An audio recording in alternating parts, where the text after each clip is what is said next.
Hare Krishna. So welcome all to this Saturday afternoon, and we are discussing Isopanisad.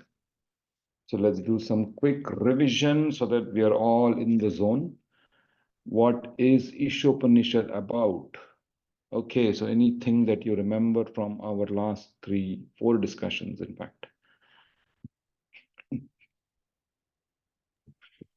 So all Yeah, Aditya Prabhuji, go ahead. So the first we learned about the four defects of conditioned living entities. So Very nice. with that, Introduction to Ishopanishad talks about 4 defects of the living entity. Why? because for example, those four defects included like our senses are imperfect. Mm-hmm. So with the imperfect senses, if we ask like we want to see God, like it is not possible. Very nice. So Very nice. yeah. So but the Vedic knowledge that is Aparushaya. It has Very nice. come directly from Lord Krishna and in disciplic succession. Fantastic. Yeah. Fantastic. Very nice. Very nice. Very good. Very good. Very good. Yeah. So introduction itself, we saw 4 defects of human life. Yeah. And especially for all of us. And the important being imperfect senses.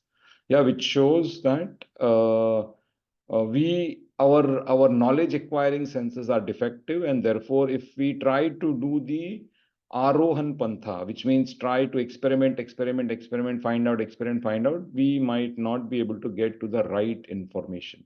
Therefore, we need something beyond all of this particular thing. Very good. Okay, so that's the very good point. Therefore, we need the Vedas, therefore, we need the Upanishads.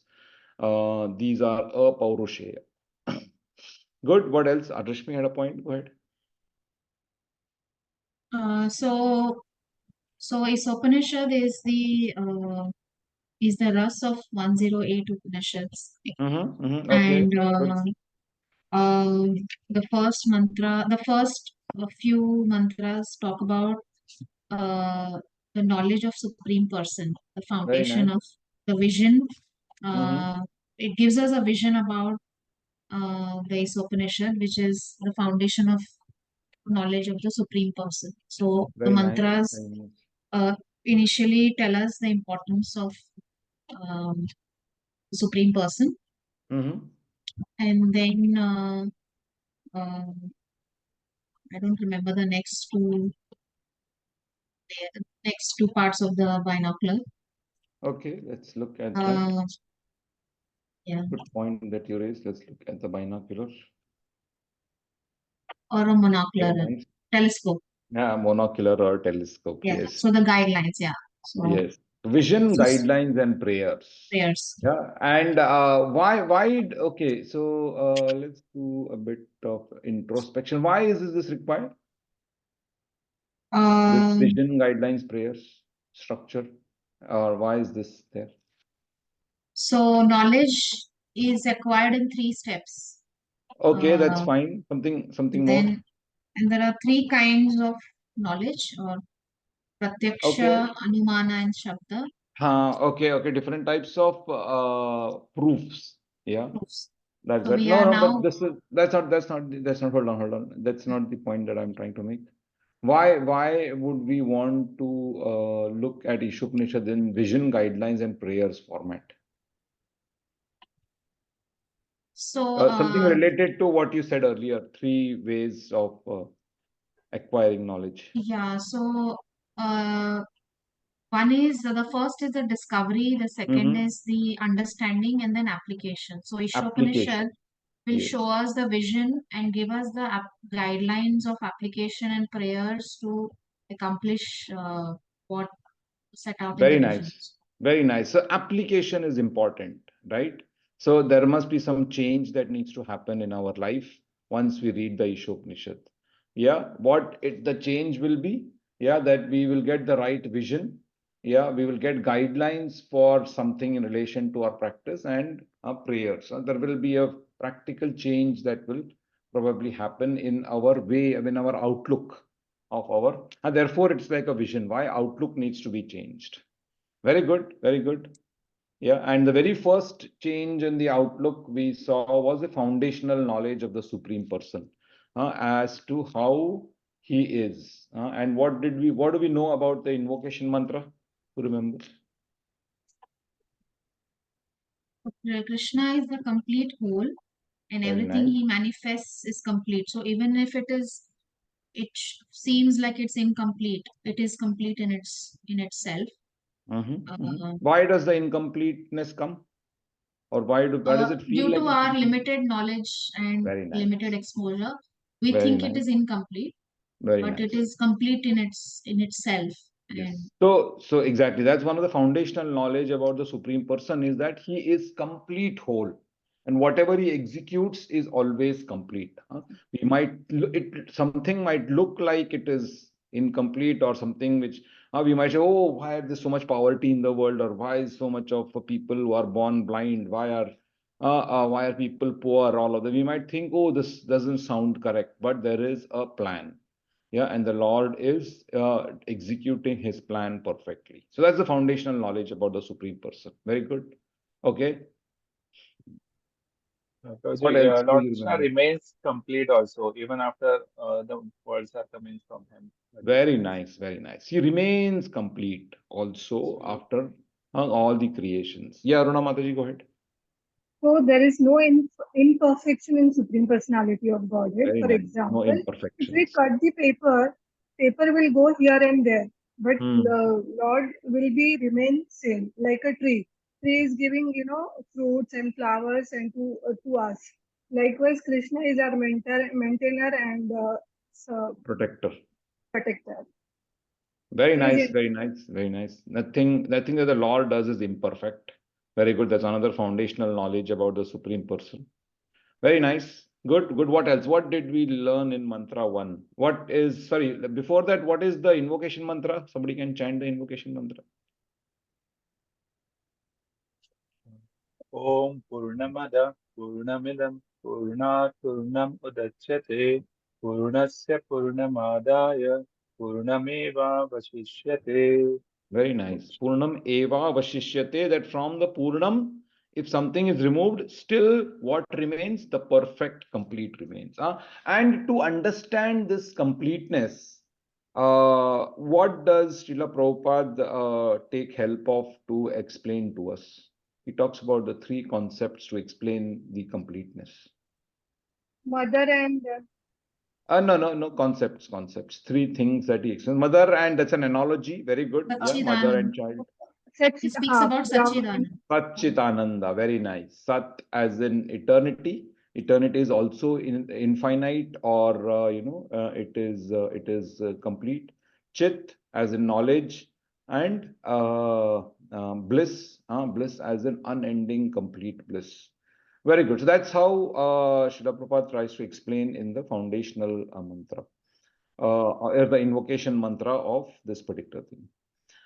Very good, very good. What about mantra one? What do we see in mantra one? Who remembers?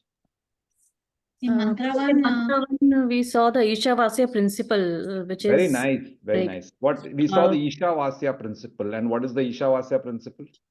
Supreme Lord is a proprietor of everything. He is the proprietor of everything, and therefore, so nothing belongs to us, everything very good. belongs to Nothing him, belongs to us. Yeah, and very good. we have been given some portion, some quota, and only that much we are entitled to Very enjoy nice, very nice, very nice. Somebody or can own. chant the. Sorry, somebody else had a point. Go ahead. Yeah. Yeah, Rashmi was saying something. No. Okay, somebody chant the first mantra. Anybody remembers? Begins with Ishamasya. I can read and chant if it's okay. Okay, try. Go ahead. ईशावास्यम् इदं सर्वं यत् किञ्चा जगत्यं जगत् तेन त्याकेन Tyaktena त्यक्केन पुनर्जिता माग्रधा kasya मागृधा siddhanam. कस्य स्विदधनम्. Very nice, very nice. Yeah.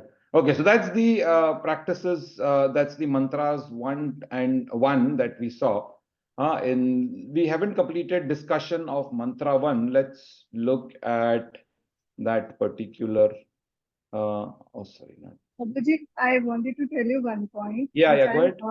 which I heard somewhere with regards to invocation, that we Mhm. have to align with, always we have to align with Lord Krishna. So when Prabhupada was in London, when he was, walking in garden, that time with his disciples, at that time he saw the grass. One was a green grass and one was a dry grass. So Mm. he asked his disciples, stating that what is the difference between both of them. Mm. So nobody was able to answer it. And at that time, Srila Prabhupada said that the green grass is, connected with Lord Krishna, and the Oh, dry nice. grass is not connected with is Krishna. Because of that, that grass become dry. So Becomes learning, so for what is the learning for us? We have to always, connected with Krishna, never be forget Krishna. connected with Krishna. Very nice, very nice, very nice. Super. Very good. Okay, good. That's also comes in as part of the Ishavasyam principle. That's what we saw. So everything animate or inanimate, which is within this universe, is controlled and owned by the Lord. That is the principle, Ishavasyam principle. And therefore, what does it mean? Therefore, one should only accept things those are necessary, which are set aside as his quota, and should not accept other things, knowing well whom they belong. So, not to be unnecessary greedy, not to be over endeavoring. All of those particular aspects is what we saw. And we saw different things around to understand this particular Ishavasya principle. We discussed how everything emanates from the Lord. We discussed about the apara prakriti. Yeah, if you remember the discussions that we had, different energies of the Lord, antaranga, internal, marginal, and bahiranga. The how everything expands from Krishna. All of these different way how it expands. This is just we've seen in the 7th chapter discussions of how Krishna creates a material world, yeah, and from the Mahat Tattva, and all of these other things expand into different 24 elements. Yeah, so that's the para prakriti, para prakriti we saw.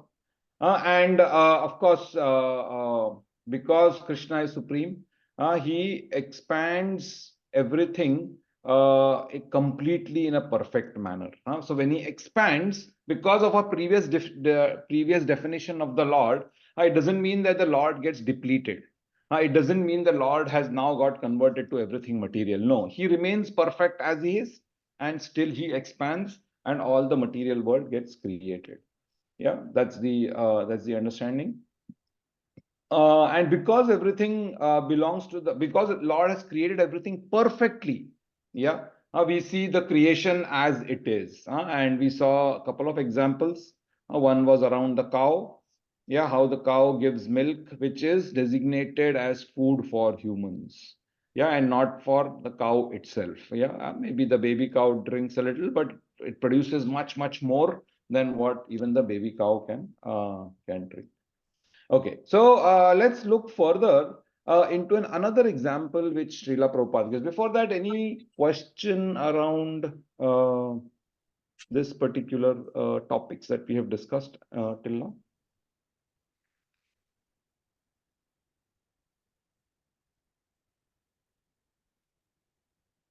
Rosie, one small question, Rosie. Hmm? In the purport first paragraph, uh, Mm-hmm. Srila Prabhupada explains four defects again.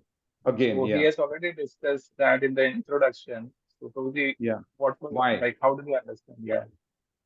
Yeah. So actually, if you see the introduction is actually a lecture given not in relation to Isopanisad, but in relation to Lord Krishna. Yeah. So the lecture is basically taken and transcribed into as introduction to Ishopanishad.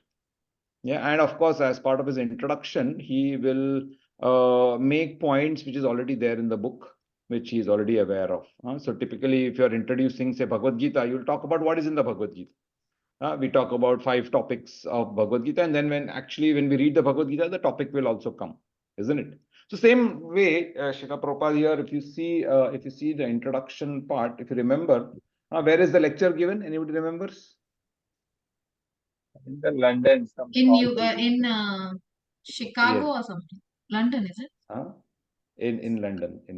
Yeah. So if you look at the introduction here prior to the invocation mantra, yeah, it says England. Conway Hall, Hall, London. London, Okay, in yes. England. So it's just as a lecture from the lecture. What is a lecture about? Teachings of the Vedas. And therefore, because he has already written, also knows about what the Vedas contain and what are all of those things. So he has taken some portion as part of his lecture. That's the only reason.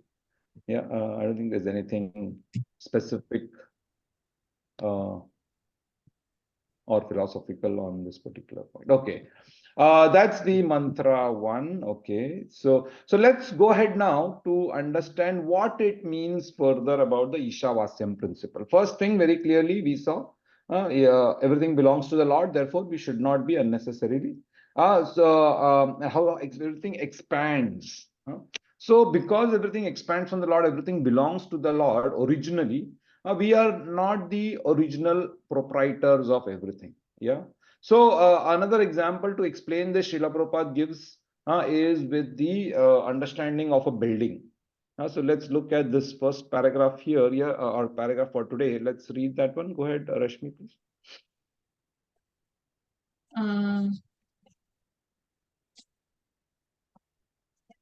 Take, for example, our dwelling, which is made of earth, wood, stone, iron, cement, and so many other material things. If we think in terms of Sri Isopanishad, we must know that we cannot produce any of these building materials ourselves.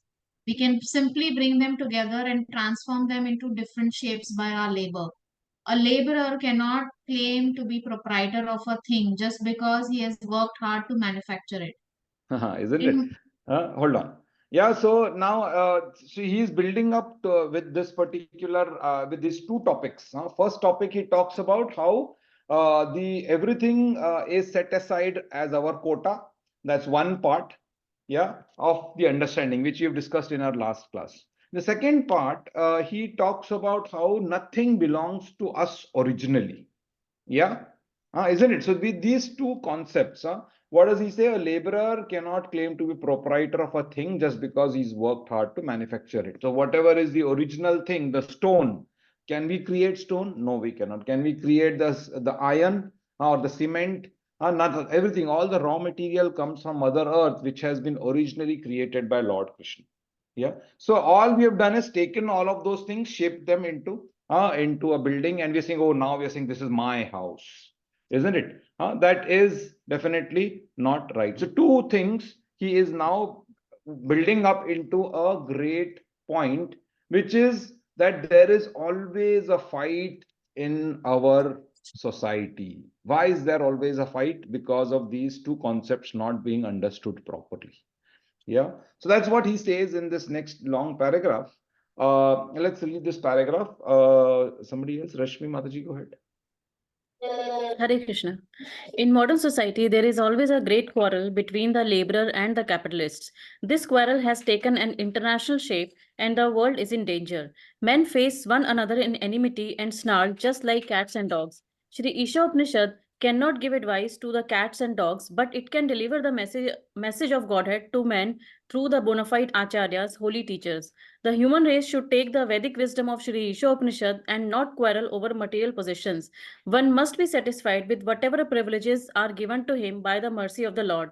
There can be no peace if the communist or capitalist or any other party claims proprietorship over the resources of nature, which are entirely the property of the Lord. The Okay, hold on.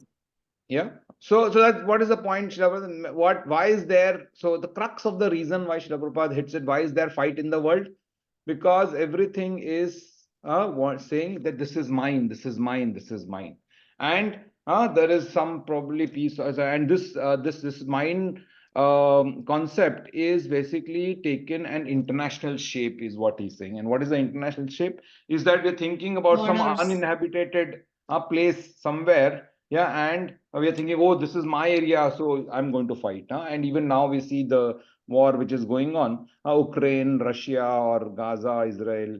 What is the fight about? About land. Oh, this is my land. This is my this thing. Whereas, where is if both parties understand that everything belongs to God, nothing belongs to them, there might not be any fight over that particular thing. Maybe they could all cooperatively, nicely live together.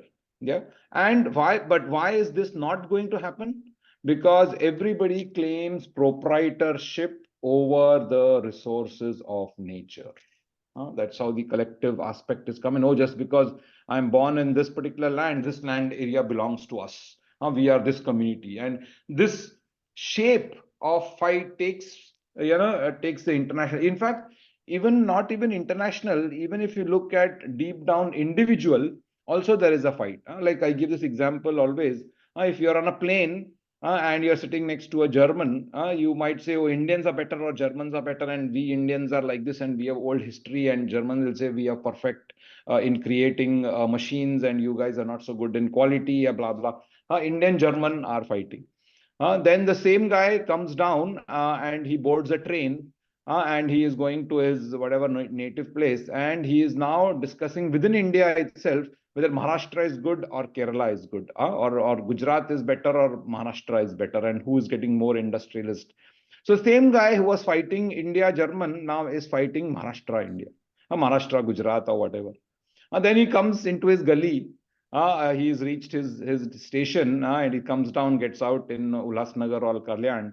Yeah, and he comes out and he meets his friend who lives in another gully, and they fight about, oh, वहाँ पे पानी नहीं आता है, यहाँ पे पानी है, और बारिश में पानी यहाँ पे जम गया था, and how my area is better than your area. So the same guy who was doing Maharashtra, Gujarat is now doing my gully, your gully.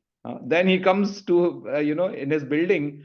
In his building, there are 3 wings, A, B, and C, and he meets a friend who is from C block, and he is living in A block, and he thinks how my side is on the front side, and therefore I get more wind, and my area is better than your area. Yeah. So within then comes home, yeah, and maybe he has his fight with his wife. Yeah, and he says how my parents are better than your parents, and my parents have taught me all this, and your parents, yeah, same guy. So imagine from an international shape, me and mine takes into even an individual shape. Why? Because of this concept of claiming proprietorship over everything. Yeah. So this is a problem which is inherent in all of us, and we have to understand that this inherent problem is what is the cause of a lot of issues in our own life. This need for proprietorship is the problem. So that's what he says further. Let's look at what does he say about the international shape of this fight. Yeah. Good, Majid. There can be no peace if the communist or capitalist or any other party claims proprietorship over the resources of nature, which are entirely the property of the Lord. The capitalists cannot curb the communists simply by political maneuvering, nor can the communists defeat the capitalists simply by fighting for stolen bread. If they do not recognize the proprietorship of the Supreme Personality of Godhead, all the property they claim to be their own is stolen. Consequently, they will be liable to punishment by the laws of nature. Nuclear bombs are in the hands of both communists and capitalists, and if both do not recognize the proprietorship of the Supreme Lord, it is certain that these bombs will ultimately ruin both parties. Thus, in order to save themselves and bring peace to the world, both parties must follow the instruction of Sri Isopanisad. Yes. So now Srila Prabhupada is giving a larger, broader picture in this example of me and mine of or claiming proprietorship from an international view that both sides are powerful. Yeah. And what are they doing? They are just killing each other because of this thing about thinking about, oh, this is mine. Yeah. And Srila Prabhupada gives of course, the US and Russia maybe in the 70s was probably the Cold War was very much in providence that time. Yeah, and therefore Srila Prabhupada gives the analogy or example of this particular nature. Yeah. So interestingly, therefore, what? So what is the point? He says that we are not meant for fighting like cats and dogs. That's not the aim of human life. Many times people think aim of human life, my aim of मेरे को बदला लेना है इससे. And I have to take, yeah, and then you see movies and epics created out of just this particular thought ki there is one set of people who want to take control away from the other set of people because they think that is their janma siddhak, and there is this big fight. about all of these particular things. Srila Prabhupada here says that he gives a spiritual angle to this particular aspect of not needing to quarrel. What does he say in this next paragraph? Let's read that. Yeah, Aditya Prabhuji can read. Hare Krishna. Human beings are not meant to quarrel like cats and dogs. They must be intelligent enough to realize the importance and aim of human life. The Vedic literature is meant for humanity and not for cats and dogs. Cats and dogs can kill other animals for food without incurring sin. But if a man kills an animal for the satisfaction of his uncontrolled taste buds, he is responsible for breaking the laws of nature. Consequently, he must be punished. Yeah, so now comes this important point that yes, if you are going to be like animals, yeah, animals can kill each other and not incur sin because they are on a lower level of consciousness. Whereas human beings are not on a lower level of consciousness. They know, they understand this concept of morality, concept of sin, and all of that. And therefore, if they kill each other, what's going to happen? They are going to break the laws of nature, and there is a rule for breaking the law of nature, the law of karma. Yeah, and so law of karma gets applied, and therefore what happens? He either gets punished or he rewarded for thing. So therefore, Srila Prabhupada says that why animals or all of those particular things, they are not for human consumption. No? If you're just thinking of killing them for this, why again? What is the where does that concept come from? That concept comes from everybody has a quota that they are designed for, that they should be looking for. If they try to eat something which is not part of their quota, then they are breaking the laws, and therefore there will be punishment. And that is the point that he makes in the next paragraph. Interestingly, let's read it. Aditya Prabhu, go ahead. The standard of life for human beings cannot be applied to animals. The tiger does not eat rice and wheat or drink cow's milk because he has been given food in the shape of animal flesh. Among the many animals and birds, some are vegetarian and others are carnivorous. But none of them transgress the laws of nature which have been ordained by the will of the Lord. Animals, birds, reptiles, and other lower life forms strictly adhere to the laws of nature. Therefore, there is no question of sin for them, nor are the Vedic instructions meant for them. Human life alone is a life of responsibility. So now a question might come is, okay, why is human life only a life of responsibility? Because only in this life you have the ability to comprehend and discern. And we discussed this particular thing, right? That every feature of nature has a purpose. Yeah. And human beings are given a higher purpose, a higher consciousness. Why? Because they have to realize the purpose of life. That is why this particular aspect of law of karma and the different things that we discuss in spirituality, all of them are only comprehensible in the human form of life. In all other forms of life, they are just living and moving ahead in the cycle of birth, old age, disease, and death. They are completing their set of karmas in that animal form, and then they are moving ahead to come to again to the human form of life. In this human form of life, if you still behave like animals, then next again you'll become like an animal, and then you have to go through all over the cycle all over again. Therefore, we have to understand the important aspects. One important aspect is to understand the Ishavasyam principle. And Srila Prabhupada even therefore he talks further, that, oh, that is good. So now I understand Ishavasyam principle. Now, therefore, I will not eat any animals. I will be vegetarian only. Because but there is problem there also. What is the problem? Even plants have life, isn't it? So what do we do then? So does it mean we cannot eat plants also? No. So that is what he therefore he makes us understand how there is a link between all of these things.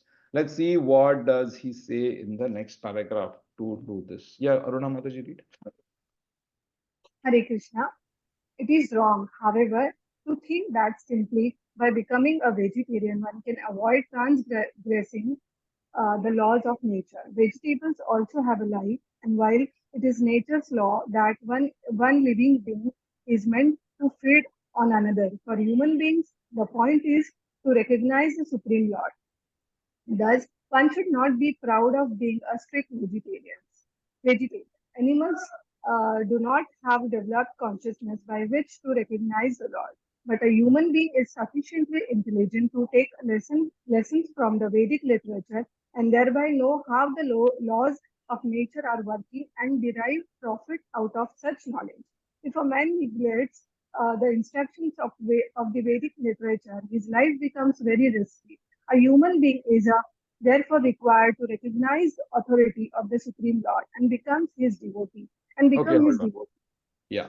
Yeah. So now this is an important point that human being is sufficiently intelligent. Now we have the higher intelligence to understand Vedic literature, to understand everything that is in the Vedas, whatever is written in the Bhagavad Gita, whatever are the instructions of the Lord, and thereby work in conjunction with that particular understanding.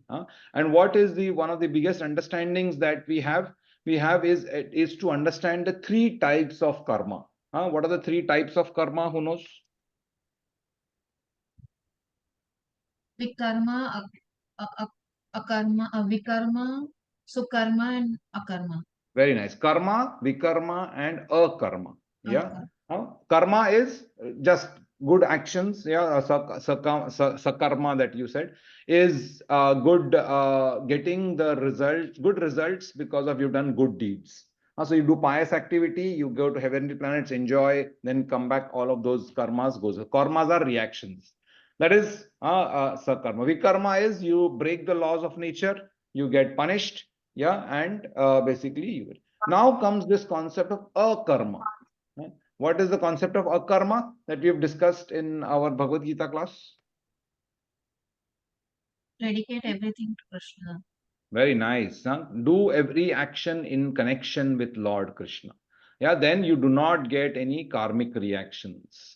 Where does this come from? This comes from Vedic literature. This comes from Bhagavad Gita. This comes from instructions of the Supreme Lord.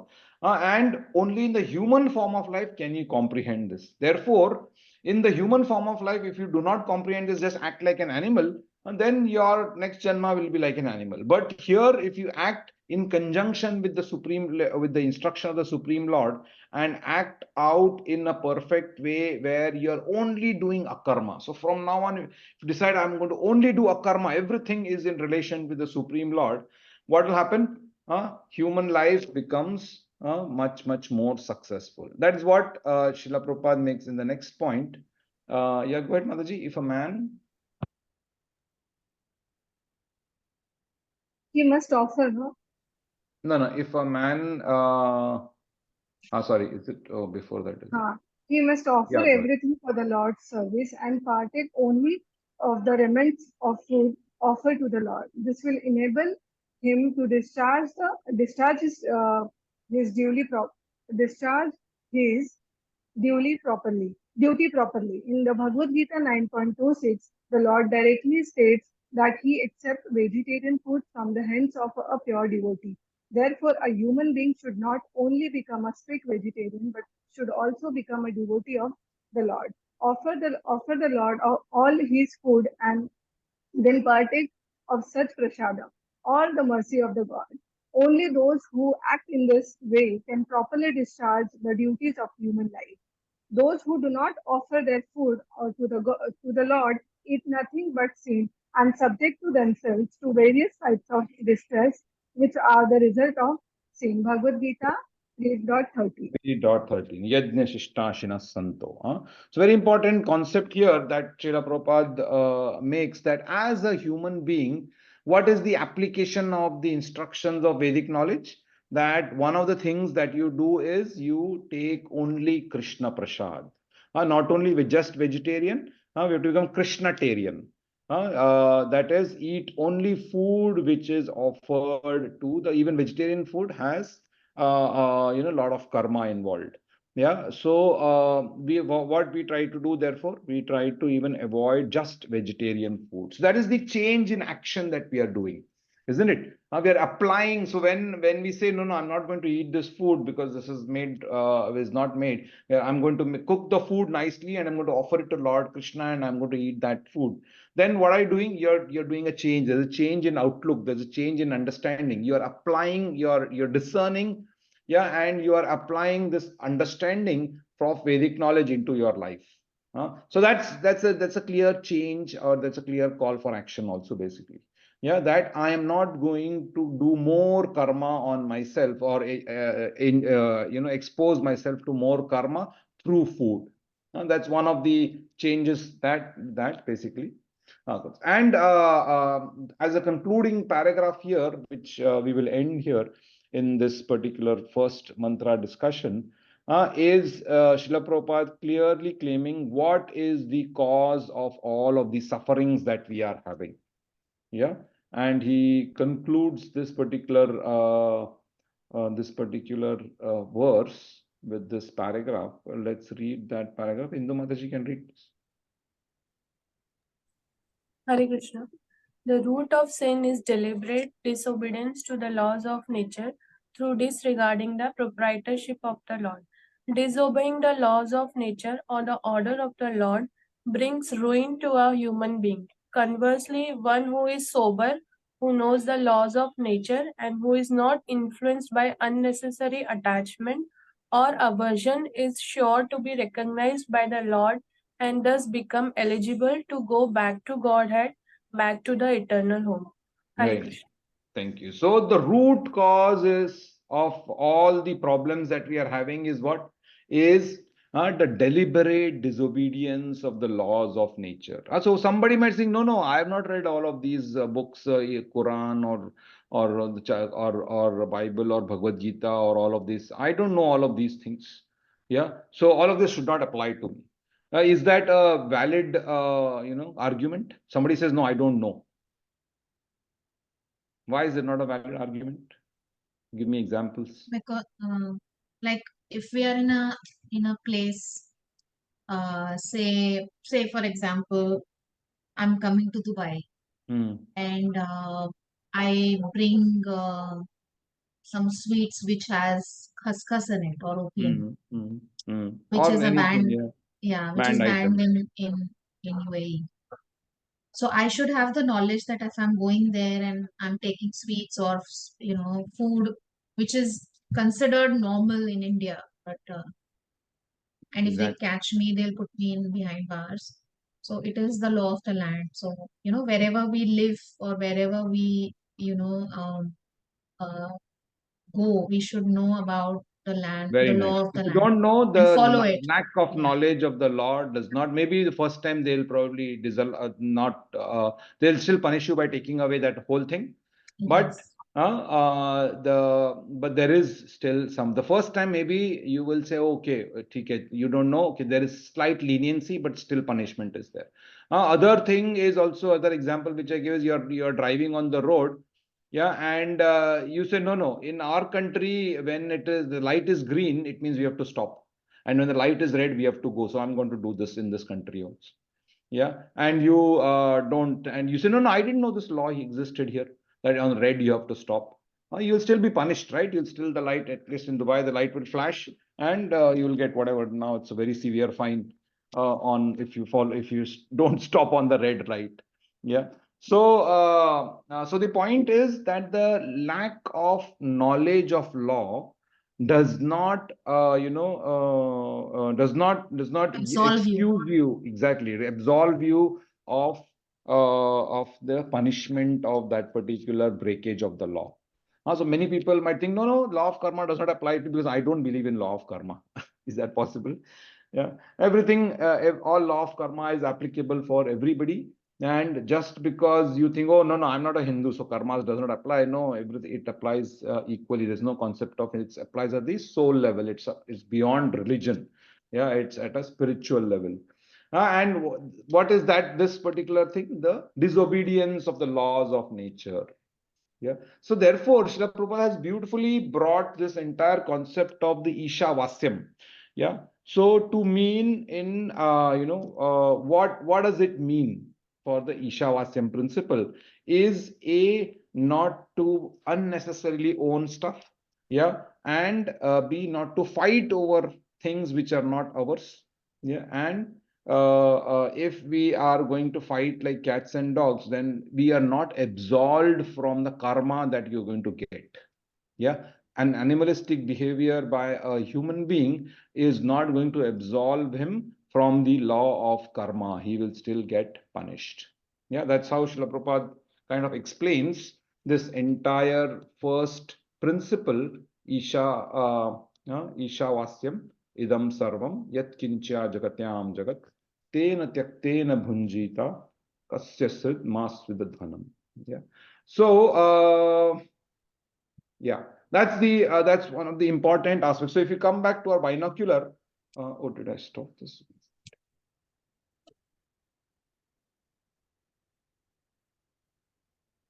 Yeah. So if you remember, the binocular first one talks about practices for living entities. So first practice that we have seen now as part of mantra one. What is that first practice in your own words? Tell me. Nothing belongs to us. Everything is owned by Lord Krishna only, and whatever quota is assigned to us, we will get only that. Nothing to do extra endeavor for anything. Very nice, very nice. And therefore, not extra endeavor also includes fighting, isn't it? Because why is the fighting? Why is the fighting everywhere happening? Because everybody is wanting extra, extra, extra. Let me, and that has always been our from the childhood. I remember with my sister, there was a rule that say if my father would bring a bar of chocolate, then the person who breaks it cannot choose. So if you're going to break it, then I'm going to choose which part I'm going to take. Yeah, so like that. So why? So it's how our original nature is. Nobody from childhood has taught us all of this, but that's how our nature is. We want to always try to garner more than what we can. Yeah. So if we just look at that. So actually, Prabhuji, claiming the proprietorship on everything is actually the sole reason for all the micro and macro fights. Exactly, exactly. Both very nicely put, micro and micro. Yeah, from the plane to the house. Yeah, yeah, exactly. It's all comes down from me and how I identify myself. Yeah, how I identify myself, and the entire concept therefore boils down to this upadhi. uh, the upadhis that we put on ourselves, and that is what is the another aspect why we then, because why, because you're in bodily fight. I am higher caste, I am lower caste, or these that caste, I'm this thing, is all an upadhi. In fact, even I'm Hindu, I'm Christian, I'm is also a bodily concept. Yeah. So that's the I'm Indian and I'm this and all of those are it. And every day, in fact, we keep on adding more and more upadhis to ourselves. I'm a Punjab Kings fan. I'm a RCB fan. Is what is that? Another additional upadhi just because some people are earning money. You are adding an upadhi to yourself. And they are playing some game and you are adding an upadhi to, and then people are fighting. I saw that day some Virat Kohli fans versus some Rohit Sharma fans. Then they fought with each other. So imagine, for everything we keep adding an upadhi to us. Every day that we go, we keep adding upadhis. Even in office, I'm this department, I'm that department, I'm from this, I'm from architecture area, here is from this area. Yeah, and then there is interdepartmental fight also. Just you're going there to serve somebody, there also we are fighting. So every day we are adding an upadhi. So we have to be extremely careful. And this micro part that you talked about, the macro is yeah, you are very high level. And maybe you can clearly make out Hindu, Muslim, this country, that country. But the macro part, of the subtle parts, are the critical things. These subtly you keep on adding an upadhi to yourself. That is a big problem. Yeah, I am Brahmin and I am, I am of a higher caste. And even within Brahmins, oh, I am Ayyar or no, he's Iyengar. Even within Brahmins, there is fighting, and so like that. I'm this Rajput and I'm that Rajput, and we are more powerful, and you guys, gave Britishers whatever. The point is that this upadhi, this micro thing that you mentioned is definitely the cause. It all comes down to proprietorship, me, mine, and I am this and I am better. Right? It's always the I am better aspect which causes the issue. Whereas if you look at from a soul perspective, everybody is a spirit soul, everybody's so this aspect of equality, yeah, is actually really very subtle. We talk about Black Lives Matter and Yellow Lives Matter and all of that, and LGBTQ and all of these things include us. But it is actually all a matter of perspective, matter of vision. Yeah, and therefore, again, this binocular becomes important because what is it trying to do? It's trying to improve your vision, your outlook of life. Yeah, you'll be more and more inclusive if you see everybody as a spirit soul, isn't it? But nobody teaches that. Everybody is still on the external, conception. Oh, his genitals are like this, and therefore he is this LGBTQ class, and he is that class, and he is black in color, therefore he is oppressed, and all of that is from an external perspective. Yeah, even the internal perspective, nobody is understanding that they are all spirit souls. Yeah. So, mantra one, therefore, what does it do? It is revealing our practice of accepting only our quota and uh, try to see how we can engage in the Lord's service through this concept of understanding Ishavasyam. Because everything belongs to the Lord, let me pray to the Lord. Everything comes from Him, let me pray to Him. Yeah. So So, Prabhuji, we can, yeah, go ahead, sorry, Madhu. so, Prabhuji, so we can say here, I'm just saying from my understanding, that we should be needy, but we should not be greedy. Very nice, very nice. We should be needy in the sense, yeah, even we don't have to be, Lord takes care generally, Yeah, most of the time. Of course, it doesn't mean we have to be lazy and we'll just sit in one corner and everything will come. You have to do our endeavor. Our duty has to be done. You will do right. our duty, and then the Lord will decide what is to be awarded for that particular based on the person's need. Yeah.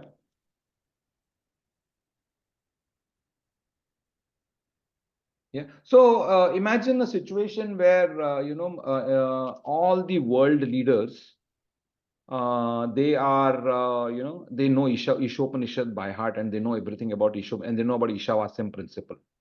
Yeah. So how do you think the world might be? What do you think? What describe in your own words? What does it mean if every leader understood the Ishavasyam principle? What would happen? Then we will be in Satyuga, Prabhuji. We'll be in Satyuga. Very nice. Maybe at Satyuga also there was fights. It's not that Satyuga there was no fights. I Wait, think Prabhupada. there will not be any constitutions, and there'll be no Very countries, nice. there'll be Exactly. no borders, there'll be There'll be no no borders. wars, Yeah. Yeah. There will be no there'll be war. no visa.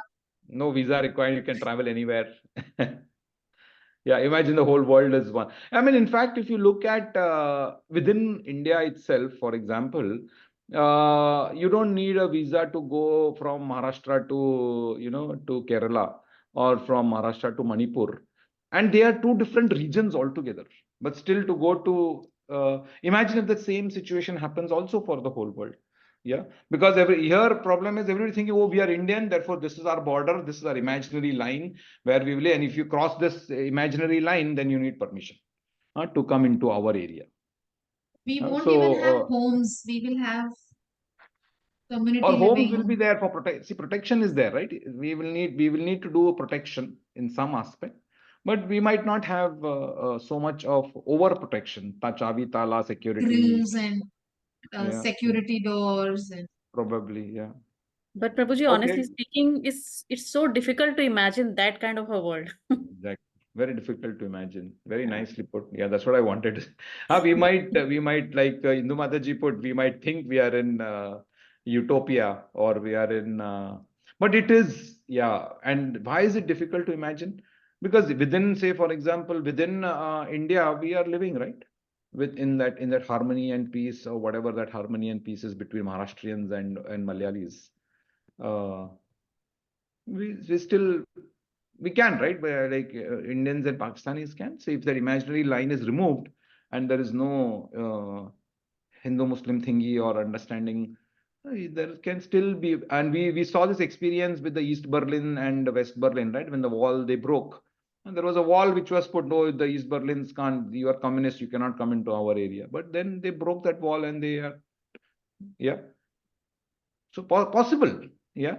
It's only our thought limitations, which is probably again upadi, right? This is the subtle part that I was talking of. Now we are unable to comprehend that particular aspect because of the upadis that we have. Yeah, But Pratibha Mataji had a point. Go ahead. Hare Krishna Prabhuji. About not having any locks and doors, there is a place in Maharashtra called Shani Shingnapur. Maybe you're aware of Yeah, that. yeah. No There locks are there. even banks also don't have locks, it seems. Oh my God, amazing. Yeah, because if anybody tries to commit any sin, they will be punished very badly, and they cannot Shani Maharaj go punished out of very the much. boundary of that village even. You know, Oh, is it? in fact, I remember as a child when we used to go for weddings in Karnataka, in smaller towns.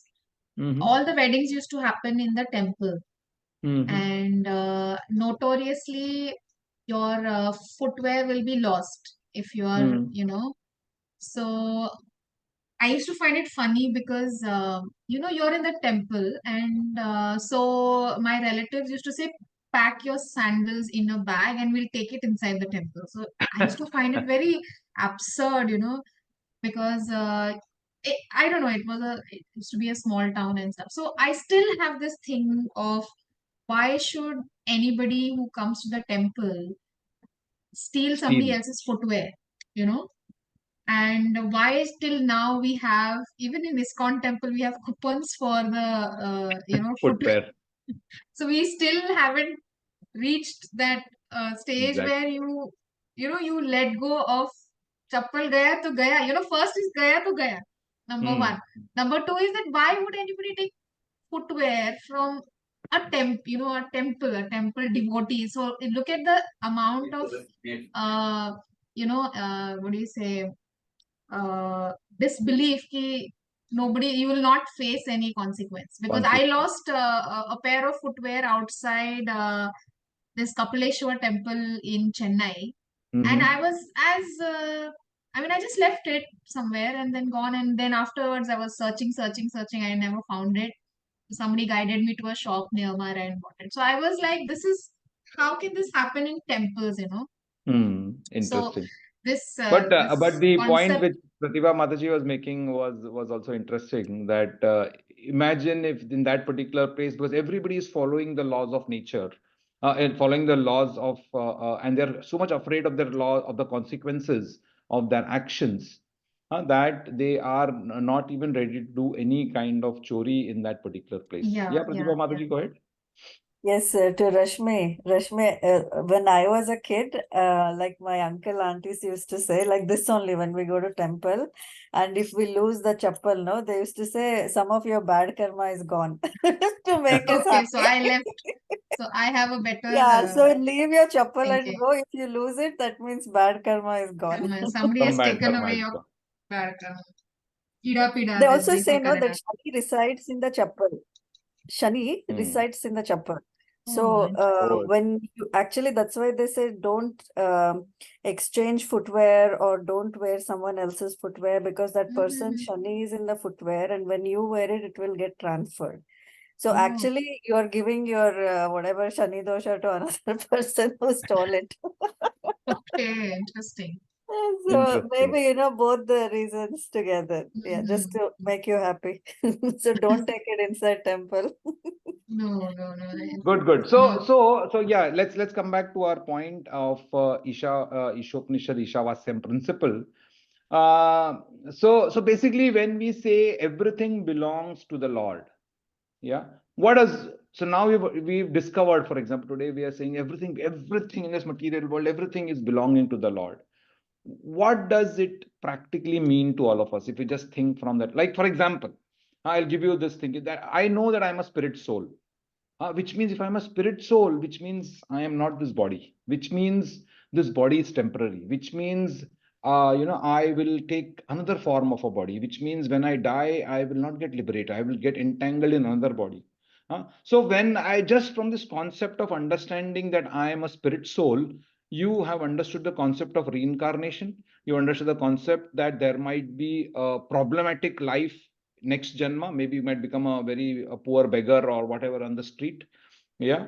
Or any of this. So from just this understanding of I am a spirit soul, you have concluded that I should try and ensure not to take one more birth, isn't it? Now, if I take the same, if I extend the same thinking or thought process to thinking that everything belongs to the Lord, what does what corollaries or what thinking does that provoke in all of you? Let's debate, discuss that. What does it mean to you that everything belongs to the Lord? Whatever we are accumulating will leave here only and will go empty-handed with the Very Lord nice, very only. good. Yes, this is not ours. So we'll have to anyway leave whatever I've accumulated greedily. Very nice. We are caretaker, so whatever we have been given as our quota, we are just taking care of it. So we do it responsibly in the service of Lord. That is Okay, that's another understanding that if, since everything belongs to the Lord, let me take care of this only as a temporary, because it's a temporary measure. Okay, okay, And good, good. What Prabhuji, else? one more point can be like our independence depend our independence is basically to depend on Krishna, because Very nice. everything, he is a sole proprietor for everything. So we Mhm. need to, whatever we are getting is because of our, whatever the karmas, the Very prarabdha that nice. we have accumulated, it is because of that. So then it becomes our, conscious decision that we also need to give it back to the society, because everything is given by. Fantastic. Fantastic, very nice point. Now that when everything belongs to Krishna and everything belongs to me, then I have to be ensuring that I surrender to Krishna, because he is the original provider, he is the original owner of everything, isn't it? So when we, for example, if you go to another's house and we know this house is belonging to some rich person, you are very careful there to use all the things, and isn't it? So same way we also, like Anju Mataji is putting, we have to take care of all of these things that are possessions that are given to us. Very good. What else? What does it mean So, to you that everything belongs to the Lord? so Yeah. how I'm looking at it is that everything belongs to Krishna Mm-hmm. and nothing belongs to us. If we need anything, uh, or if we need anything which to say survive, For our need, we, for our for our survival. need, Yeah. we only have to pray and Very nice. serve Krishna, Very good. Very and good. not other demigods, as well as no other way of getting this. So Very nice. everything will Very come nice. your way if we Again, serve surrender or we aspect comes in. surrender us. Yes. Very good. Very good. Okay. What else? Yeah, Aruna Mataji, go ahead. Prabhuji, in the morning class, Tulsi Prabhuji was saying that everything belongs to Lord Krishna. Nothing is, Mm-hmm. we are becoming greedy for, keeping everything for our future. Instead Mm-hmm. of that, when we will go, our soul will go into another body. It will take only spiritual knowledge. So we Very have to nice. become very greedy for spiritual knowledge. That will come with us. Nothing will come with us. Nothing else will come with us. Nothing Nothing material else will will come. come. Yeah, correct. So we have to become a greedy for spiritual, gaining the spiritual knowledge. Spiritual knowledge. Very nice. Very nice. Yeah, good, good. So, like I said, when you do manan, when you start thinking, what does it mean to be a spirit soul? What does it mean to be, what does it mean that everything belongs to Lord Krishna? That everything belongs to Lord. When you keep do manan on this, then all of these various aspects will come. The idea is to keep doing manan on this particular point. The Ishavasyam principle is a very, very important principle in Vedic culture. Yeah, and a lot of our practices, our vision, our thought processes get shaped. So if you remember, coming back to our the binocular thingy, where is that one?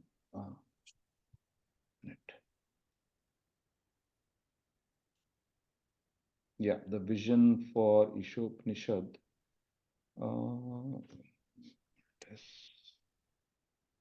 Yeah. So coming back, what we are doing, practices for living entities. So if you just get a bit more bit.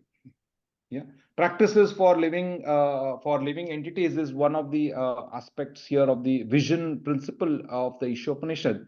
What is one of the practice is to know that everything belongs to the Lord, nothing belongs to me. That's one of the practices. Now, if you are practicing a particular thing, this practice that you are continuing, that is mentioned here, what happens? You get some reward, isn't? Or if you don't practice that particular thing, you get some kind of a punishment, isn't it? Yeah. So, for example, if we go ahead here, so here we see somebody is offering back all of the things back to Lord Krishna because everything belongs to Lord Krishna. He is when somebody is stealing away from what does not belong to him, what originally belongs to Lord Krishna. Both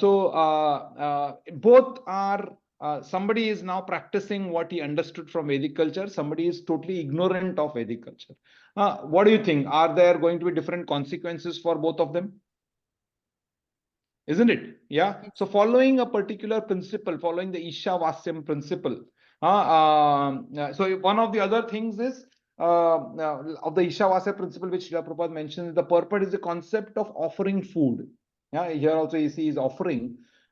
In fact, why only food? Everything. Yeah, if you go to the shop, you buy a new pair of shoes. You have to come in first, keep in front of the deity a new pair of clothes that you've got. And then you take that back as Krishna, thank you for giving me this particular shirt or whatever, or the new thing that I have bought. You offer everything. In fact, that's one of the things, right? You buy a new car. What do most Indians do? And nowadays they are stopping doing that. What do most Indians when they get a new car? Do the puja Take it to the and temple. Exactly. They go to take the it to the temple, they do temple. the puja, Yeah. they'll put tilaka, they'll put har, they'll break a coconut in front of it, isn't it? What is that? They are offering their thing back to the Lord, saying that, oh Krishna, thank you for this. Yeah, I'm you going to use this as a service to you. Yeah. So that is how the entire thought process. Where does that thought process comes from? Ishavasyam principle. Where is this entire culture of doing this particular aspect of offering food or all that comes from the Isha? Why everything belongs to Lord Krishna? Krishna, I'm offering this back to you. Yeah, I've got this possession. This is yours, and I'm going to use it in your service. I'm not going to use it in my service. I'm going to use it in your service. So there are consequences of following a particular law. Yeah, following the Isha and not following the Ishavasya principle, isn't it? Yeah. So so that's what we're seeing. So now let's see in Ishopanishad verse number 2, which we will just see introduction and we'll stop for the day, is the consequences of following the law of the Ishavasya principle. Let's see what does ISO 2 have to say. Jose, can I say something? Yeah, go ahead, Prabhuji. Everything belongs to Lord. So I was thinking like all the relations that we have got. So they are also like given by Lord Krishna. Very nice. So we have to think in that perspective, like they are Devaduta and we have to serve them accordingly. Or Very nice. if we got a little devotion from somewhere, we need to bring them to that level also. Very nice, So exactly. all the material attachments will go away slowly. Exactly. Very nice, very nice. See, all these are applications. Yeah. Now that what is happening, like I said, knowledge is acquired in 3 stages.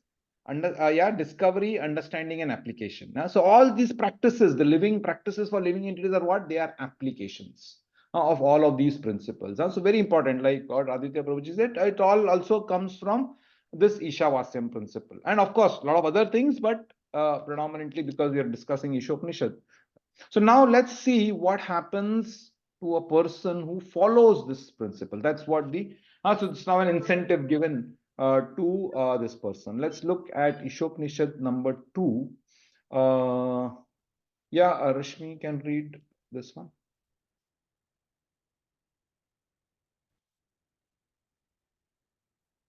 Sorry, you're muted. Can you unmute? Yeah, go ahead. Kurvanam Kurvan Kurvan eveha ivaha karmani jije jiji vise chatam chatam chatam samaha. samaha Very nice. ivam Tvahi, Tvai tvayi, nana nan yetheto, ashti, yatheto yetheto ashti, na yathetosти karma lipayate nari. lipyate nare. Nare. Okay. Nare. Na? Okay. Let's see what does this say. Okay, go ahead. One may aspire to live for hundreds of years if he continuously goes on working in that way. For that sort of work will not bind him to the law of karma. There is no alternative to this way for man. Yeah, man, of course, man also man means person here. This is old English, so obviously Srila Prabhupada, it is applicable for everybody. Don't think this applicable, not applicable for women. It's applicable for everybody. What does the way of living? That's what verse number 2 talks of. Everybody wants to live for hundreds of years. Great, you can live for hundreds of years, but that also means if you don't follow the laws of karma for the laws of nature for hundreds of years, which means what? You will be accumulating more and more and more and more and more karma, isn't it? So imagine longer you are living, more karma that you're generating, which means if you think more janmas you are creating for yourselves. And more and more janmas, because different karmas might get fructified in different janmas. So the more you are living, the more janmas you are creating. Imagine the concept of this, isn't it? Yeah. So what is the way to live long and not create more karmas? Is the way of Isopanisad, the principle number 1, Ishavasyam principle. By following the Ishavasyam principle, it says one may aspire to live for hundreds if he continuously goes on working in that way. What is that way here? That way is the Ishavasyam principle, the work in previous. Why? If you work in a way that everything belongs to Lord Krishna and nothing belongs to me, and I'm just a temporary worker and I'm just here to serve Lord Krishna, and everything that I'm doing is for service to Lord Krishna, he can continue living for hundreds of years and not generate what? Any kind of karma. What does it say? For that sort of work will not bind him to the law of karma. Yeah, there is no alternative to this. So again, what is the what I should say imperative for us to do only a karma is that the law of karma will not bind us. How do you get to do the aspect of a karma? By knowing who everything belongs to, what everything belongs to. Yeah. So think on this particular aspect over the next week of whatever we've discussed. A, Ishavasyam principle. B, consequences of following the Ishavasyam principle. What is the consequence of following the Ishavasyam principle? No karma will bind us. That is what this particular discovery of this one is. Maybe do Manan for 1 week, and we will discuss how Srila Prabhupada explains this beautifully in our next discussion. Hare Krishna. Hare Krishna. Okay, any quick comments, thoughts, protests, So, improvement feedback? Prabhuji, if somebody is living in Ishavasya under the Ishavasya principle, wouldn't he then get moksha instead of living for hundreds of No, years? no. See, moksha is after he is going away from this body. He has to live for that many years, right? Whatever number of years based on his past prarabdha. Anju Mataji mentioned about prarabdha. Prarabdha is that I'm going to live for this much number. But of course, when you become a devotee, prarabdha gets destroyed. So you are still going to live for some number of years to propagate Lord Krishna's holy name and his teachings. So you still have to stay, right? The moksha aspect comes after. Yeah. Also, for many people or many devotees, moksha is not important. They think when I am already in touch with Lord Krishna, right now I am in spiritual world. Whether I get moksha after death or no moksha after death, I don't care. Yeah. So the moksha aspect is, yes, important because you want to go back home, back to Godhead. You want to be near to Krishna, near your beloved person. But for a devotee, yes, even Bhaktivinoda Thakur, he says, I can be a worm in the stool as long as I'm getting service for Lord Krishna in that particular position also. So that is the point that devotees make. But yeah, you're right. that moksha will be a byproduct of if he lives in the Ishavasyam principle. Yeah, moksha could be a byproduct, but maybe not necessary. Maybe you come back again as servant of Lord Krishna to propagate Lord Krishna's teachings.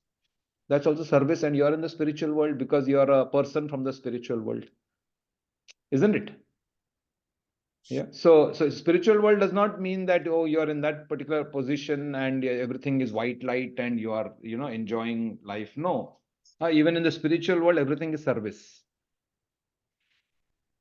Yeah, you're serving Lord Krishna there. And this service might take the form of, oh, go to the jails and go preach in the jails. And that jail is what I mean is the material world. And there are so many other jivas here. So yeah, so of course he will get moksha if he lives in the Ishavasyam principle, but the moksha could be not just something in living in white light or something of that sort. It is basically service to Lord Krishna. And the service can take the form of anything. Yeah, makes sense? Yeah, it does. Good, good. Any other comment or thought?